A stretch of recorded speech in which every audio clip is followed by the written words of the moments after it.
There are many famous novels in Tamil literature, but one of the most widely read and celebrated works is Ponniyin Selvan by Kalki Krishnamurthy.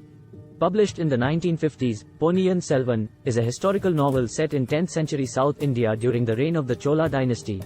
The novel follows the story of Arulmozhivarman, the crown prince of the Chola kingdom, and his adventures and political intrigue as he navigates the complex relationships and power struggles of the royal court.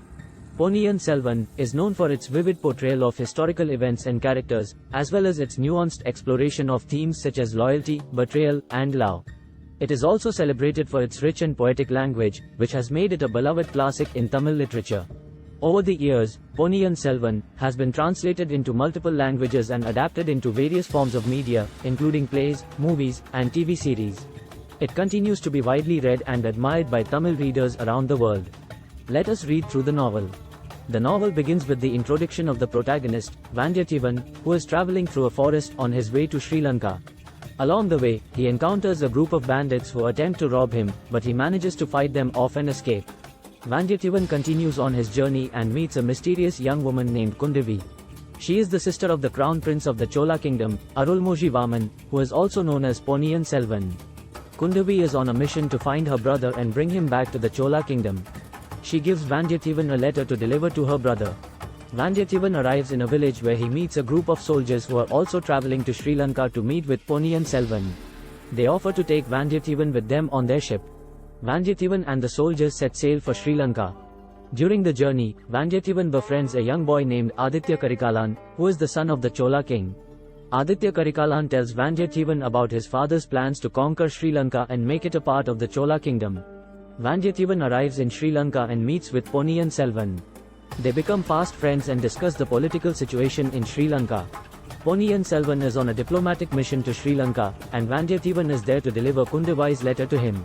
Vandiyatheevan has a chance encounter with a spy named Azakadian, who is working for the Pandya kingdom. Azakadian tries to convince Vandiyatheevan to join the Pandya cause, but Vandiyatheevan is loyal to the Chola kingdom. Vandiyatheevan attends a dance performance by a beautiful and enigmatic dancer named Nandini. He is captivated by her beauty and grace, and becomes determined to learn more about her. Vandiyatheevan continues to explore Sri Lanka and meets several other interesting characters, including a Buddhist monk and a group of Tamil traders. He also has another encounter with Azakadian, who warns him about a plot to assassinate Ponniyin Selvan. Vandiyatheevan meets with Ponniyin Selvan and tells him about the assassination plot. Ponniyin Selvan is grateful for the warning and asks Vandiyatheevan to investigate further. Vandiyatheevan learns more about Nandini and becomes convinced that she is involved in the assassination plot. He decides to investigate further and gather evidence against her. Vandiyatheevan continues his investigation into Nandini and the assassination plot. He meets with her and tries to gather more information, but she is evasive and mysterious. Vandiyatheevan learns about a secret tunnel that connects Nandini's home to the palace. He investigates the tunnel and discovers that it leads to the king's chamber. He becomes suspicious that Nandini and her associates may be plotting against the king. Vandiyatheevan discovers that Nandini is in love with someone else, and that she is not involved in the assassination plot. He decides to abandon his investigation and focus on his original mission of delivering Kundavi's letter to Ponniyin Selvan. Ponniyin Selvan receives Kundavi's letter and learns about the political situation in the Chola kingdom. He begins to plan his return to the kingdom and prepares to leave Sri Lanka. Vandiyatheevan meets with a group of Chola soldiers who are also traveling back to the kingdom.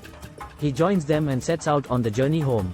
Vandiyatheevan and the soldiers arrive in a town where they meet the beautiful and intelligent Princess Kundavi. She tells them about her plans to build a temple in honor of her favorite deity, Lord Shiva. Vandiyatheevan and the soldiers accompany Princess Kundavi to her palace, where they meet her brother, Ponniyin Selvan. They discuss the political situation in the kingdom and the impending threat of war with the Pandya kingdom. Ponniyin Selvan receives a letter from his father, the Chola king, requesting that he return to the capital immediately. He sets out on the journey with Vandiyatheevan and a group of soldiers. The group encounters a group of bandits who attack them. Vandiyatheevan fights off the bandits and saves Ponniyin Selvan's life. The group arrives at the Chola capital and is greeted by a grand procession. They meet with the king and discuss the political situation in the kingdom. The king announces his plans to conquer the Pandya kingdom and make it a part of the Chola empire.